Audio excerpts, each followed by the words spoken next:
Njagala okutwala omukisa guno okulamusa n'okwaniriza mikwano gyaffe tuli mu Buwambe abatava ku programu yaffe mwenna gye muli, nira okusinga ddala njagala kulamusa bannamityana gye tugenda okubeera olunaku lw'enkya ne retired Colonel Dr. Kizza Besigye, President waffe Omuloodi, Honorable Ssemujju, Honorable Munyagwa n'ababaka baffe abalala bonna, era nja kwebaza ttiimu eri ku ttaka y'abakulembeze baffe ab'emityana, naye nga tugenda kubeera nga tusinkana abakulembeze ba Greater Mityana begwenda Mubende yonna, Mubende, Mityana, Kasanda, Kiboga, Kyankwanzi, naye tugenda kuba ne raare ey'abantu bonna. So nga njagala okukunga naawe otwala mukisa guno okukunga mikwano gyange mwenna emityana, mbasaba mujje tubeerewo ffenna tusobole okwogerezeganya ku bigenda mu maaso mu ggwanga muno. Era so mu ngeri emu njagala kusaasirana bonna abafunye obuzibu. Wiiki ewedde twasize mukwano gwaffe Sarah Eperu ewaabwe eŋŋora, era abadiribadda b'Ennajjanankumi ne baagala otukyankalanya naye twasobodde omuziika. Nabaddeko ne Luweero mulombe lw'omugenzi ow'ekitiibwa Bwanika Baale, mutabani w'omu n'afuuka omukulu w'Olunyiriri, ne mutabani we omulala n'afuuka omusikaawe. Lwakuba saasobodde kufuna mukisa gwogerako eri abatuuze, kubanga waliwo abantu ndowooza ab'NRM abageza managinga program kyebakoze omukulu w'ekika bwe yamaze okwogera omukulu w'ekika yamaze okwogera kyebakoze ne basindika abantu okulya. Kati ate abantu balya nti asinza kwogera nga abantu balya. Olunaku lwajjo nabaddeko mu lumbe lw'omugenzi Dr. Martin Alika Ekololo. Dr. Martin Alika yali muganda wa omugenzi Daudi Ochieng. Daudi Ochieng yali akiikirira Mityana ku kaadi ya KY. Daudi Ochieng yali medical doctor surgeon, era nekakazambi yaliko doctor wa Kabaka. Noza y'omu ku bannayuganda ababadde abeesiimye bwenzo gamba Martin Alika nti abadde n'erinnya nga buli omu ayagala mu kampuni. Omanyi mu corporate world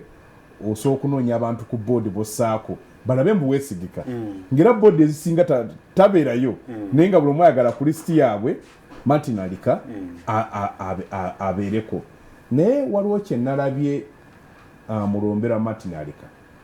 Martin Alika nga bw'oli adde mu kyoli, naye n'adde ndaba Uganda yonna ng'ogirabira Uganda ng'olaba Abanyankole, Abaganda, Abasoga, Abateeso, Abakyoli, Abosimayira nga bonna bafiiriddwa omuntu waabwe. Ekyo ennaku zino kigenze kivaawo, buli bantu babeera oli bwafa abeerako bayita ababe, era ogenda wabeera Baganda nga Muganda, abeera Banyankole Munyankole, abeera Bakyoli Bakyoli, abeera Basoga nga Lusoga lukalokaki lwe luliwo. Kyembadde nwanagana ne Mwai Museveni atuttidde eggwanga nti fibre eyo gye twali tuzimbyenge eggwanga, era ffe mu kampeyini yaffe enkulu bimu bye twagala okukola tuga nti Uganda tetuli mu kunoonya bwaffe tunoonya bulutwenda, tukyanoonya ggwanga eryo eriwulira nga buli omu agamba I am a citizen, ono muganda wange nga muki Munnayuganda. So natudde wenadde ne wekitiibwa Birigwa ng'oli mubiro nga nti ndi mukula ki ndi mukulaba wano ndwawo okukiraba ekyokulaba ng'omulaba nga kita ng'ola abantu bafiiriddwa omuntu gwe batazze kweraga gwe bamanyi gwe baagala naye ng'obalaba ng'ekibagatta nti Bannayuganda, ekibagatta nti muntu mulungi, ekitegeeza mbu naye neeyisaaye ebadde nti takutunuulira gy'ova. Kyembadde njala okugamba nti ebiseera ebisinga kiva ku neeyisa anti takutunuulira gy'ova nga naye kenyini akutunuulira ng'olina ky'ogattako. Ndowooza ekyo kikulu lwakuba naye twadde ku kamera simanyi bannamawulire munakyo kuba bannamawulire ebintu ebyo temubiraba naye nga byali baddenga bikulu kale if we are in what we call Kale. national tourism mbagaliza okulaba okulungi so mtyana gye tuli olunaku lw'enkya ku lwokuna kale tweyanzeege twongera okusasira famire ya omugezi kati Dr. Martin Arika Kaije kyayogeddeko nalabye interview emu ey'omugenzi ng'agamba nti bw'wanaabeerayo omuntu yenna ansinga okwagala eggwanga Uganda aveeyo ayogere naga nti nandyagadde omulabako ng'akyali mulamu interview yagikola luli ng'olaba lazima muntu ayagala ensi ye so bw'ogamba nti yamaliriza nga abazze okumukungubagirako ekifaananyi ekya Uganda mwekiri kakaliza interview kyenkugambye naye wali evidence wabadde ogira kyenkugambye ekyo nti n'omuntu yennyini kimukakatako nga kiva mu mbeera ze abadde yeeyisa ati abadde ye nga biki ebimu defininga so twosaasira famire ya Martin Arika Dr. Kazoba Charles buuza batulaba ye executive director wa Karibu East Africa kati ndi executive director wa Center for African Affairs and Diplomatic Studies tuyanze nnyo Mwami Apollo ne Soul TV okumpa akakisa kano nsobola okuteesa ne Kaija musajja wa maanyi nnyo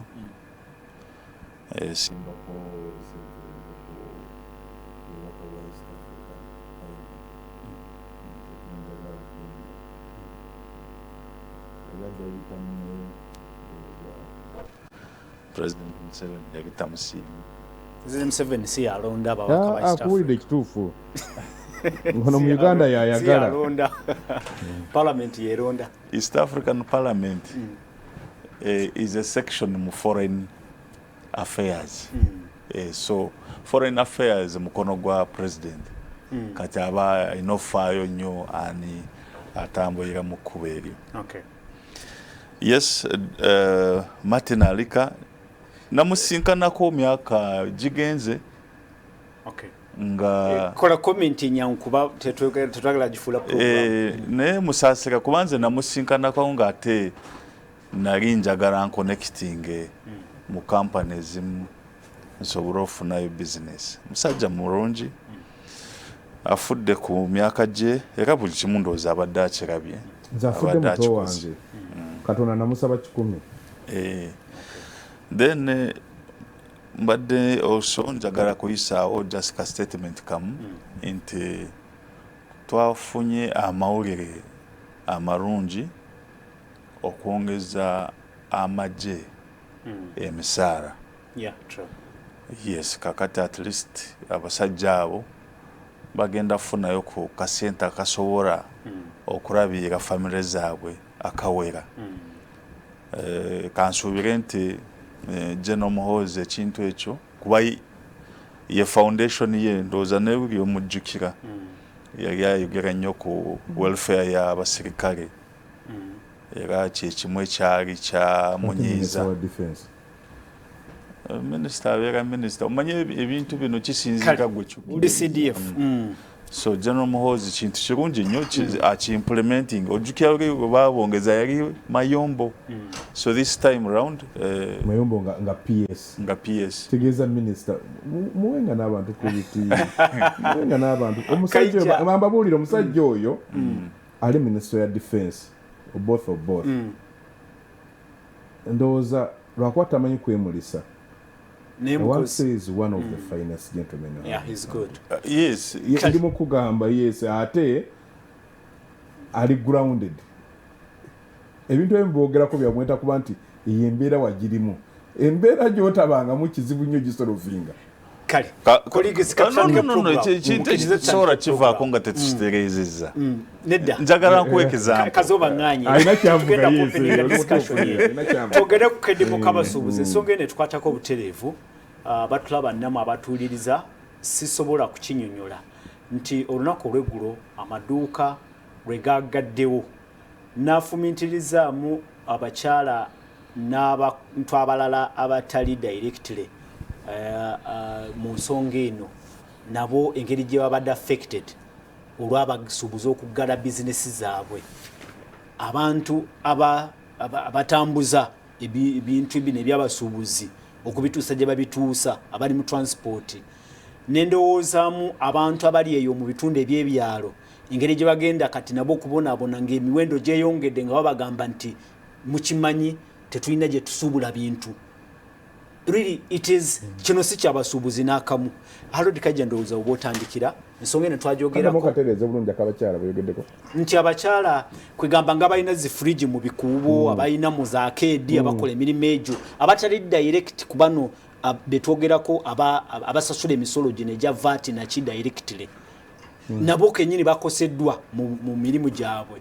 ku nsonga eno y'abasuubuzi kyengezako okugjayo nti ekifaananyi abantu abakosebwa embeera eno si musuubuzi ono agaddewo edduuka yekka naye waliwo n'abalala ow'ekigaali abadde atambuza ebintu n'abitwala mu paaka oba n'abitwala wali gye bigenda owa bodaboda naye tebakoze mu Kampala babodaboda okimanyi nabo tebakoze mu mbeera eyo so ngeza kujja ekifaananyi nti akadimbo k'abasuubuzi ateeka kukosezza buli omu yenna kumpi naffe abatudde wano bwe keeyongerayo mu maaso tujja kuba tulumizibwa butereevu anti n'Abaganda balina n'olugero lugamba nti kumala budde ng'omuganza anyigira mu nzikiza kuba mu nzikiza teryakulaba kati baludde nga basaba okugenda mu M7 ne babalimba nako ne batuuka nti affe tetubasuubira kati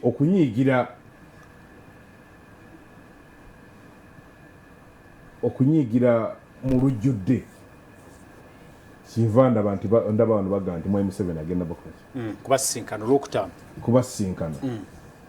nze ndowooza abo boogamba bekituuseeko banyigirizibwa nnyo ng'abasuubuzi ebintu babitunda bbeeyi etasoboka than kano ke batadde ebikola wansi ne bagamba wait a minute lindamukko embeera eno ensonga esooka egonjoolwe nti bw'enaaba erisorted naawe n'obanga ebintu ebisobola nabadde njogera n'omuntu omu venche bananzikiriza okumwogera ku mpewo nja kumwogera teteyampadde lukusa adde mu kikuubo omwo okumala emyaka egiwere 15 nanga juzi ya closing shop yawanika ng'akoze roosi eri mu miliyoni 10,000 nga sente zikoze eki zigenze mulimu ne looni yali etwala ennyumba naga neewula ate endala kakati endala gyali mu kulwanagana nayo naye nanga ku kizimbe kwe yali kusigaddeko omuntu ogwo nga batandika teri akola accountability lwaki bagenda olwaleero mu Kampala teri wantu woyinza kugenda n'otasinkana space rate nenga kizimbe si kipya edduuka ekkalu eripangisa banoonyani olaba kino kyowulira groupage tebyali mu busuubuzi bwa Uganda nti ffenna twekuŋŋaanye nga gundi tugambe mbu tupangise taxi groupage yinza giyitanga taxi fedule omuntu yaleetanga container nejja agendanga kukka kakati ng'ate tajja kweteeka kabugu bwe kati ng'ekitegeeza buli omu alina okubaako bwe mukuŋŋaanya buwere kati baleese lino etteeka kakati luli nga bagikiryalinga yonna kakati gwe kuteeka ddala gyabakoze kati buli omu akiryalinga bwomu ate tegenda ng'omulala tannakiryalinga nojja n'otulira kati exercise tute gy'osanga ng'Kenya ya bitundu 25 yaffe bitundu 35 excise import sorry import duty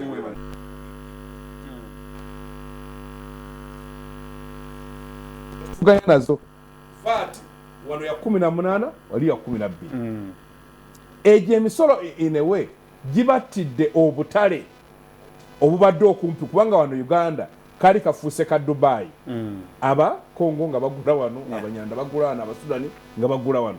naye kati ng'oli agenda okula ka difference akamutuuse Kenya katono mu transport kati buli omu nadduka ng'alaga eyo renti enaalinnye nakugamba lulizi banks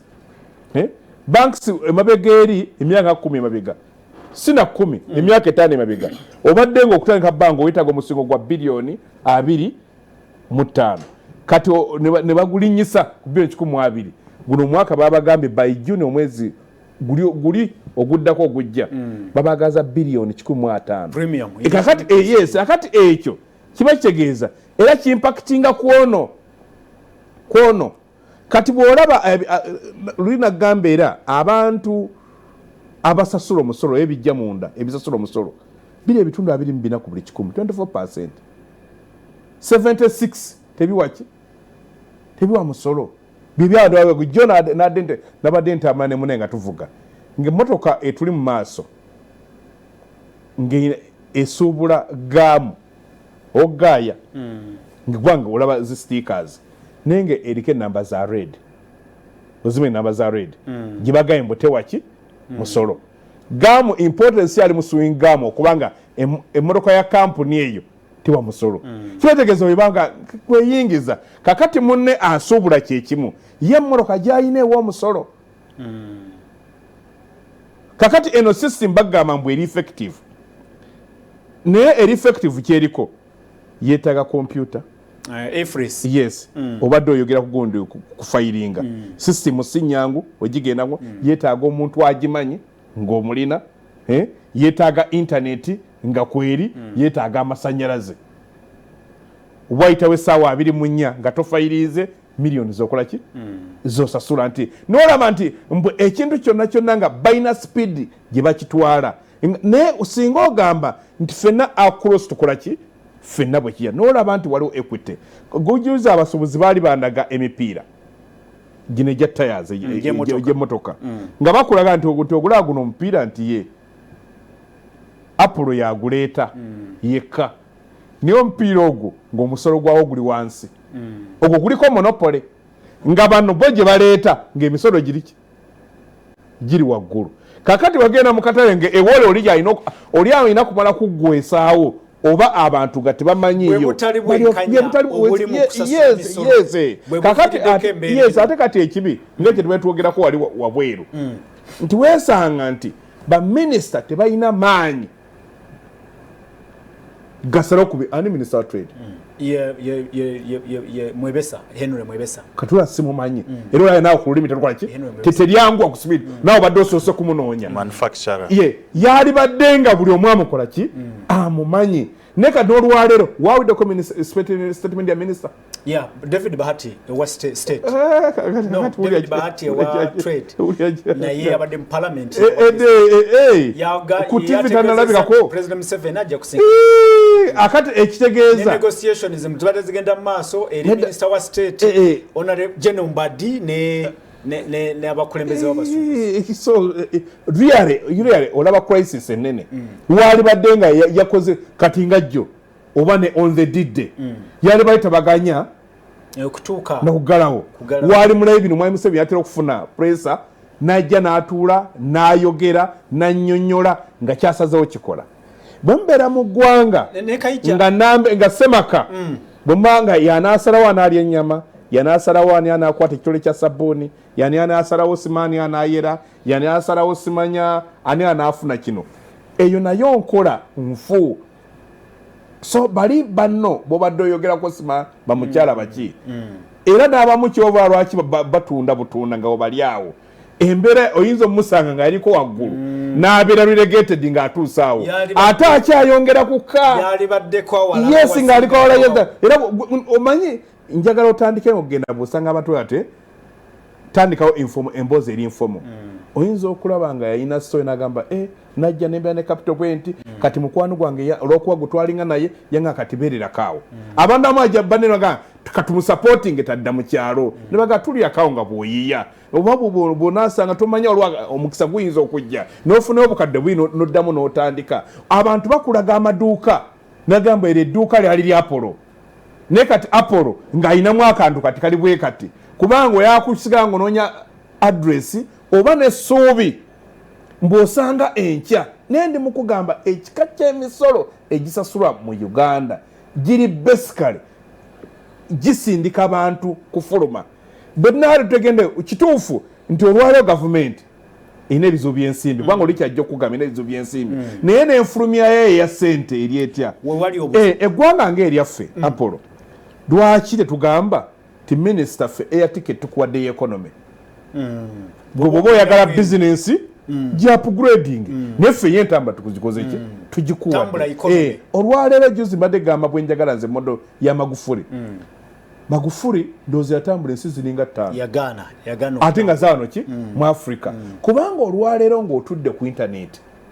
tolina kyotasobola kukolerako naye kati ffe olwaleero nti n'entambula abantu bazikozesa gundi tumuwe ka trip abeeko akasente azimbe ennyumba ye olwaleero muloka zoolaba ziyoola omudiddi n'obubbi obugenda mu maaso mpulira mbwero ne constituencies ezijjanga nkaaga nti n'omuntu awa omusolo kwega naawula ddala nti ye kyo ki talaba kyafunamu yes kubanga singa olaga yes olina janaga oluguudo lwegundi ki bakabya oluguudo lwa saapulukagwa ne bw'otufunye olwabo olw'omukikuubo luwali baddoga nti olwo oluguudo tulukole ku levo ng'omusibu tabonabonana amataala ebiki nti oli anoonya nfaaki so nti bambi oyogera nabo ng'awulira nti emisolo gibanyiga nene benefit kubanga twali bali tetulumwa noga nti amasomero okoze malungi amalwaliro malungi security ennungi juzi bambi njagala kwebaza aba boda abayambyeko omukyala gwe badde bakola baziko sente I want to thank waliwo president kajja owuliriza nnyo aboda nga nti aboda si babi waliwo abajja ne bazeesibamu so n'olwekyo nti nze abasuubuzi kibaliko nkyagala kuba tulina gwe bakubye muggo era civil disobedience by the way netiyagasi gwe tulaba bulijjo civil disobedience mbw'osobola okwekaakaasa okw'emirembe ekibimbu ate state yekyusa mbwe ekufula violent nti abantu babakyawe n'ekirungi wabadde obalabye nga bali peaceful nga balaga maduuka gaabwe bwe gali n'ensonga zino nti government ennyonta yaayo erina okugikendeeza appetite eya ssente extravagance gyoyinza okugamba watunulidde badde bagamba okusalako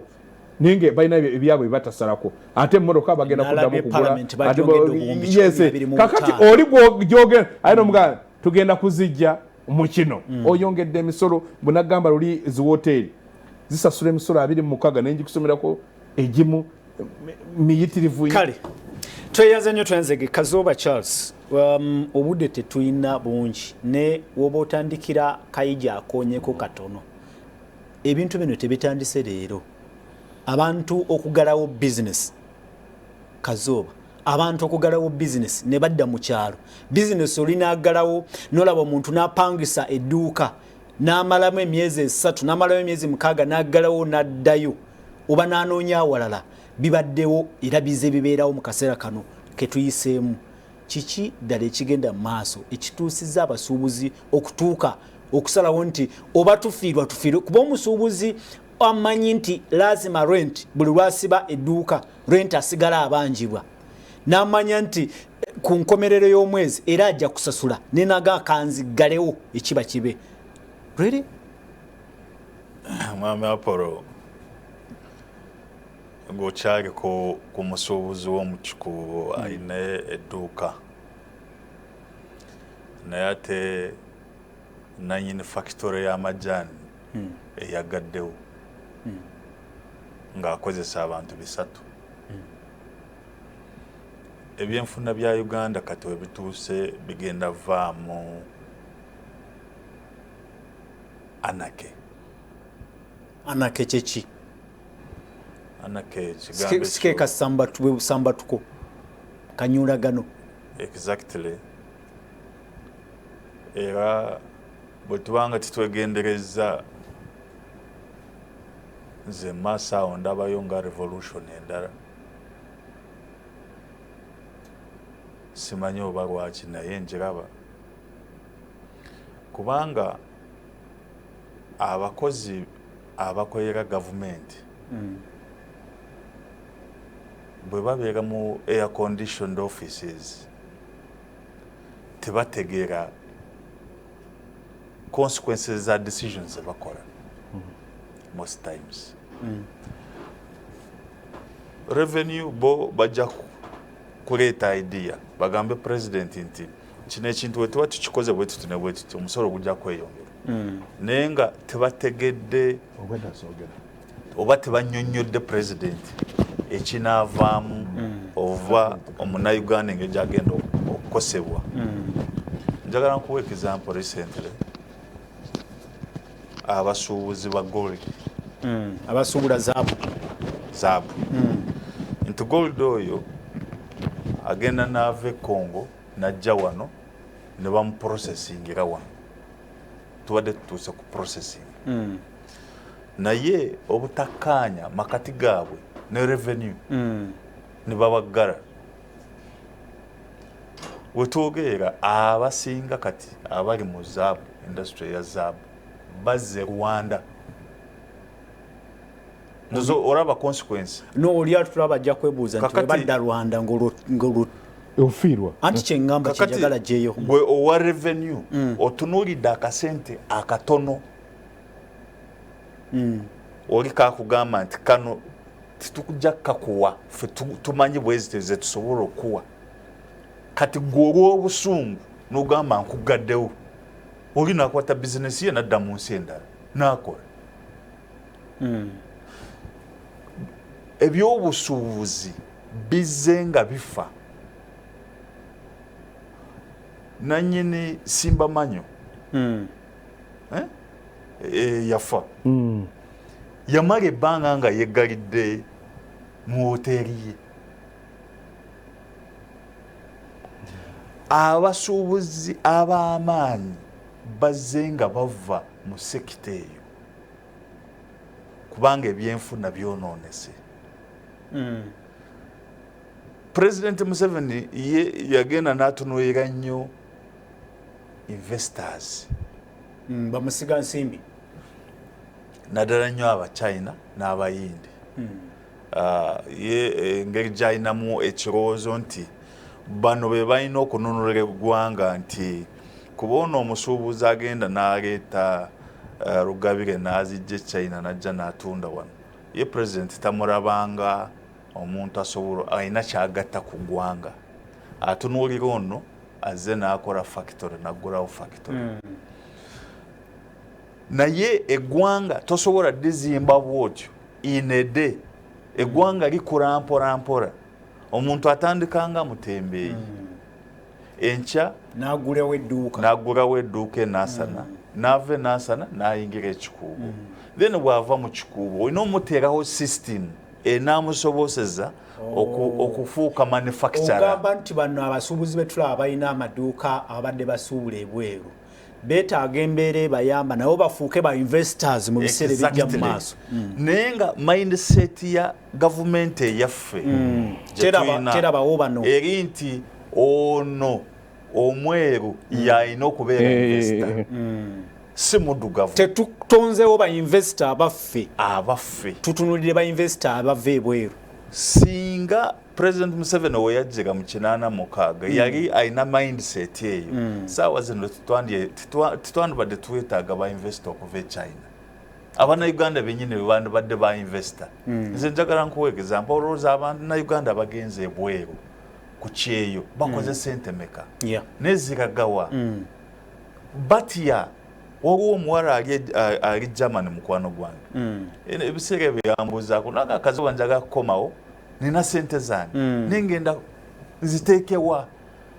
nimugamba kati obuzibu bunene nnyo kuba tojja ziteeka mu busuubuzi oziggyemu tizikyavaamu zigenda kufa. Kati ffe kennyini abali mu mawofiisi ffe tusse Uganda. Waliwo ekinnumye kyemugenda okwogerako omukadde kana akatonotono nti waliwo abajjanga ba investors n'abasuubuzi n'abalala n'abazze bakyogerako mu nsonga eno nti omuntu ajjanga investor n'azimba ekkolero ate naye n'atandika okusupplyinga mu bantu ababulijjo. Really? Oli investor ozimbye ekkolero you manufacturer naye ate oyagala ne kubeera distributor ofuuke ne retailer. Okyogedde bubi. Waliwo abajja ne beewandiisa nga ba investor naye nga si ba investor. Abo babeera baffere. Ate president yandibadde akitegeera. Abo gamba nti yeewandiisa nga investor nga si investor bamufere. Yes, abasinga bajja nga ba investor naye nga ate si ba investor naye ne ba benefitingira ku musoro ku waivers z'omusoro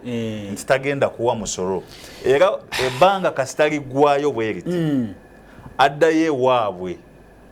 ng'amaze okufuna tax holiday n'akomawo ng'awandiisiza kampuni endala kati akomawo nga mupya mubulire kyakola bw'amala okufuna tax waiver eyo kakati bambi nadda esinga za myaka 5 kubantu baffe abaliroko naganze nyina gundi yino bw'oba yakuimportingira muyange mu ssente bweziti capital yenna n'amukuŋŋaanya wano kati obuzibu bunene nnyo Kaija ayogedde okumwebesa mwebesa mumanyi yali manufacturer w'emitayimbwa embalala Kakoba simanyi oba kyaraba ye araba nga kyekituufu oba nga talina ddoboozi kubanga bino bye turaba Minister wa Trade and Industry bino bye turaba it's a policy indirect policy nti ku lupapula tikiriiko naye nga it is a policy policy nkola naye nga nedda eno gye tulaba embeera ey'okunyigiriza omuntu ali alina kyakozeewo gamba nti police no kijjayo bulungi Apple omanyi nti buli mwaka waliwo kye bayita presidential is it investors round table something bafunamu kadina ne president wali owuliddeko nti abasuubuzi bafunako kadina ne president so ogamba nti unless bekalakasizza we basinkana president tabeerangako awo n'agamba kangende ndabe ku bantu bange no babagaga kwagala n'ekibiina ekyo nga kibadde ndowooza oba kirina engeri gye ki no I'm imagining Kaija mindset eya president Museveni eyiteekwa okukyuka ku by'obusuubuzi kubanga bweba tekyuse ekigenda ovaamu kintu kibi nnyo Kaija eddakiika nedda kyengala okwoneko kyekinono kyajjeeyo nti kino si kyaba abali mu business community bokka but it is about the economy nti ebyenfuna biina ensobi ezaakolebwa mu byenfuna kati this is a consequence tubadde wabweru awo nega ku kintu kya globalization naye globalization is a myth teri kibayita globalization tekiriyo bafuga ekintu kyabwe ne bafuna betuyapira twogede ne bakipika kati wago bagamba nti bosiba economy yo oli backward America just Joe Biden yagenda nti emoka zino ezive China ez'amasanyalaze zigenda kutakatale gundi Mzee Nyerere mwalimu yagenda n'agamba nti economy ziringa bikonde mulimu lightweight mulimu lightweight mulimu heavyweight kakati economy ezaffe zi lightweight bamusujja noka tusamusa muringi yemu iyeze akati mbugo tugambye tuli mu global ki economy bwegulawo bongamba okugulawo oli bwajja ne ga billion aga tagenda kungobawo oba tokyayina economy wekyagamba ye bayita ba investor kyofuna bamuletera econi namwana kasongola waliwo kati waliwo siba waliwo omwarabu gwe bamwenda nti ono naye mulangira we Saudi omanya abawarabu babeera n'abantu bangi nono onaga muwadde kino kwega buli gwowulira agamba mbwagabira namuwa omusolo namuwa amazzi namuwa amasanyalaze namuwa buli kimu nga ono wawa n'atoba okubisasulya bituukawo oli abisangewo nga tosobola kubifuna nti olabya nga strategically olaba nga bali mu kugoba abantu wabweru kubanga wotegeera nti omusolo gwaffe guli unfair mwali Museveni ng'olaba buseewo lyagamba jangu nzo onsonyiwa omusolo kyetegeera tegusoboka what is the problem kakati omaye kubanga teri argument egamba nti emisolo bwe gibeera waggulu lwofuna omusolo mungi emisolo bwe gibeera waggulu ate gyongera kukendeeza misolo kubanga ebbeeyi y'ebintu erinnya abantu batabigula omusolo bwe gubeera wansi nali ngamba ne ku kyalo kyaffe nga basuubuza ku kyalo kyaffe nga nti ebintu lwebiteeka wansi ng'abayindi bakola otunda bingi overtime na ziri sente zobadde oyagala n'ozifuna naye n'akatale n'okasigaza nkugambye olwaleero nti gino emisolo n'enkola eri mu Uganda ka Dubai ke twali tuzimbye mu Uganda as a pare anka mwensi eri wakati awo ngole kati abantu omunyarwanda avuga n'ayita wano n'agende Kenya olusi neetukira ne China omukongo luli abalinga wano yes akati yes lwaki bayitawo nga tukakati ekibwa uliaga nyina abakongo bange bajja nyina abasudani bange bajja nyina abanyarwanda bange bajja kati abantu abo tebakyajja kyagambe ekya gold yakule scandem ng'omusajja omulitri ali mu gold ng'amutuusa ku airport bamutuusa ku airport omukiryalinga alina tin number wano tin number ye ne bagiblockinga kigendererwa ki kakati nedda waliwo abali mu gold ate abagoba muki abagoba nabo ndio toyina tin number tujikebe najikebera nga tajikola ki toyina tin number kugamba nti n'obufere obuli structure obuli official kubanga kibayita government lage obanga tata ng'olina kutematema bana abasuubuzi ekonomi yaffe kweyimiridde babola babo buli lwabagamba nti bagwemu you are going to become a beggar olwaleero abasuubuzi ba Uganda bali locations bagenze Kenya gye basasula import duty ey'ebitundu 25 gye basasula gundi VAT wa 16 n'abalala bakkiridde as far as Zambia kakati eyo capital flight business environment mu Uganda ojayo ekifaananyi nti eyongedde okukaluba n'okukalubiriza ba investors ngono bagambye abagala okuinvestinga mu Uganda bannayuganda tebakyasobola olwaleero kyagambye bannayuganda bangi abali ebweru abakkirizigana endaba yange eyaki ey'ebintu mu byenfuna agenda kubuuza mwami Kaija mbadde nyina akadde kange kadoola kenkuŋŋaanyiza n'akubulira bw'atobye kenaga nti nkateeke muki poza ogula ettaka omanyi kyetero bagamba bagagenda olime mwanyi genda oteeke mu mwanyi tekate nabyo byagudde yes naye bwe zibeerawoko ogire ezigwa bwe zizzamu ne zikola ki level ya loss gyokola ng'oli musuubuzi eba ki bagamba ki nagamba trade nga mu trade saagala kudya oŋŋambe mbu nakubalira ekifo ne gamba olwaleero mu trade agenda okufunamu ye warrant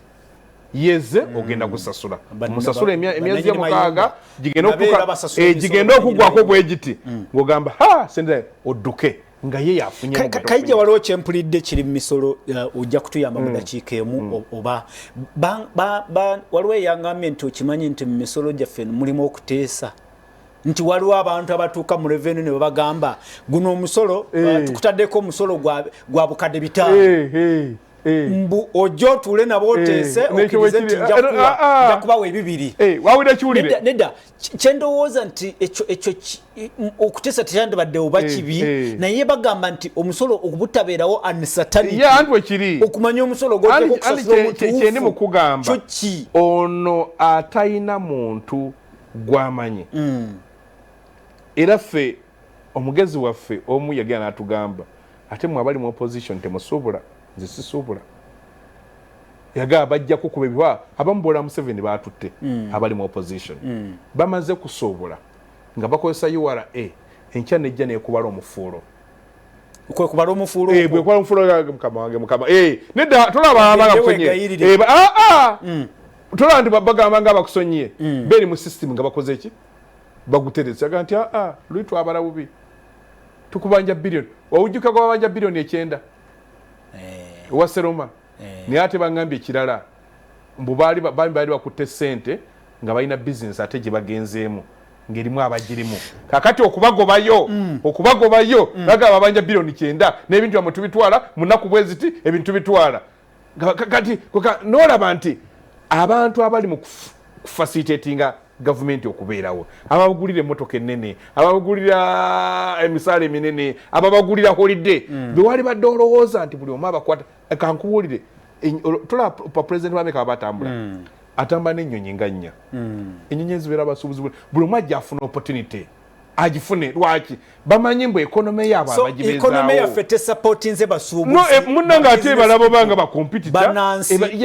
okwekulaakulanya because oli munnamule ekyo kyolabye kuba nono munnamule ekyo ndi mukuga Apple naawe ekyo okiraba Okay. nti abasuubuzi bakaaba Mudakika lwakwamba ate ffe gye tusigaza. tulowooza tubayita basuubuzi naye it is me Yes. kubanga kati nga tunuulira really ogamba otya Kayije dakiika ziri bbiri yes, sigaddeyo. How can we move from this? Olaba nga kyekisanidde okukolebwa tuve mu kino. no you see Kuba kati abasuubuzi bagaddewo amaduuka. How best can we go out of this in the short term? you see olwaleero Mwai Museveni ali mu Kaaki 24 nagambye okulinnyisa omusolo si kwe kuleeta ki Sikwe kuyingiza ensimbi ennyingi. kuyingiza ssente naye kaakati nti overtime alina byagenza akola neyesanga waliwo kyagenza naga nti alina kyalaba ekigenda mu maaso ne bw'olaba minisita nga takyasobola kwekomiitinga ekinnya kifuuse kinene nnyo kyebalina babadde nga beewola gundi esente nga tebafaayo nga tebafaayo ne batuuka olwaleero buli omu abakola ki ababanja Mwai Museveni mugezaawo okusanyusa bannabyabufuzi abamu buli gwalaba n'amukolewo ka constituency abeeko wasanyukira n'ateekawo emirimu egi kakati nti kosti ya gundi nefuuka nnene kati alina abantu abo mikwano gye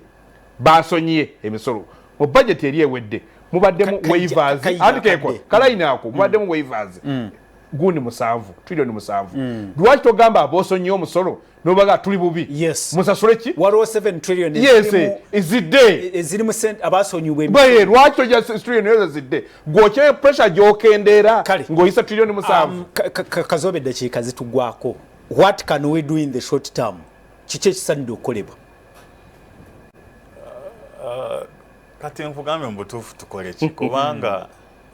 the situation is too bad. Situation really? Yes. Omulwadde yagenze mu ddwaliro nga kuli level 4 ya cancer. Ali ku level 4 ya cancer. Kubanga nga Kaija bwakugambye abazungu tebakyatuwa ssente zaabwe ate not necessarily just as a government. Ne waliwo ne support for instance mu NGOs private sector tebakyaleeta ssente. Kati eggwanga liri stuck tebalina ssente. President agamba mwe abaina kyemukora ekitonotono musacrificing muleete ssente kati ziriwo business zigenda gwe byenfuna bigenda kwononekera ddala era kusinziira nga bwendaba buli omu agenda kwagala okuyingira mu politics kubanga we wasigadde ssente kati so tugenda kubeera ne stampede tolabawo solution Kaija Kazoba solution tewali solution kale good morning Apollo. The government of Uganda is for a few people in the country, not for the locals, because after collecting the money they build multi-million palaces and buying expensive cars and they care more for foreigners, not for Ugandans. This is Alex in Masindi. Messages nyingi munasonyiwa abatulaba naye akadde ko kakoze katuganye. Omunyo ku machamwe bale kuweleza nze promoter Karismate na muongo akadimo tekajja bayamba naye babere bakakamu batulene business zaabwe bakole nga balinda government ebereko ne kyekola. Karismate sebo owena muongo tukweyanziza message badde mpafu nenje editinze mukwawo. Waliwo atugamye nti mbalaba sebo we bale kulaba n'okutuuliriza bannanga akadde tekansobozeseza kusuka wano. Kaija ekigambo kiri kimu kyokka ne Kazobe ekigambo simanyi omusubuzi mugamba kikati agadde wedduuka alye kigambo kimu Kaija nonze kyenjagala bakolere wamu babaddenga n'omutawaana nga balinga olusa abeetunda babere systematic kiboogera bakiteeke kuki ku lupapula yenna gwe bagenda okwogera naye ekyo kifaananyi bakikuba mu maaso akkiriza obaagaane buli omu ategeere pulaiti yaabwe kuba baddengazo ate bano babagize ate bano ne baggula bagala bakolere wamu buli kibavuga ate njagala kusaba ne paalamenti Uganda mwe tuli fenna betubeera nabo ensonga eno efuuke yaabwe juzi walabye minisita sina mubaka minisita ng'asaba bakolere saaluuni ku paalamenti kakati ng'abantu bakaaba ye saaluuni oli aje kwajaga nti mbuneeza saaluuni zitulemye omu ku basinga okusasula obulungi akugeye muneeza saaluuni zimukoze eki mwina jimu mwina biki mwina The truth is that our government has some weaknesses in funding, widening and boosting the tax base sectors like sports. That's why they are now in jeopardy. This is Sembus Ivan from Karerwe. Kigambo kimu bakole kyabasuubuzi bagambe oba wamagezi First of all, baina okukyusa obukulembeze. Obw'abasuubuzi. Yes. Okay. It is a deliberate. Kubanga abakulembeze saawa zino abakwira abasuubuzi. Government barabanga ba opposition. Oh. Yes. Era botunoyika kasita. State jirabanga ya opposition. Baina okukyusa ekifaananyi. It should be deliberate. Kinabataasa. Boraba ba manufacturer bageta mwara wa Rwanda. No, nzendoza government webange manyi nti omusubuzi alina kyagattako oba opposition oba waaki. Era omubembe naye ate olwaleero abali mu kasiita ate abasuubuzi bagamba beenaaleemu basuubuzi bannaabwe abatulaba ku Soul TV program wano wegenda okukoma kale tetukalina katukiriza ba sports update bajje batuwe byemizanyo ntekwa kwebaza Kazoba Charles ntekwa kwebaza Kalodi Kaija Godfrey Chwanda Subi tukutumiddeko tugambye nti era okyali bize tujja kuba tusinkana olundi mukole mu kaseera kano tugende tukole tusigale ku mulamwa ndowooza kati twetaagira okwongeramu amaanyi abasuubuzi namwe katubasabire biyitemu ensinkana yamwe ne president evemu ekiramu naye embeera sinungi mbagaliza omuzika gwa Mukama musibe bulungi mweraba.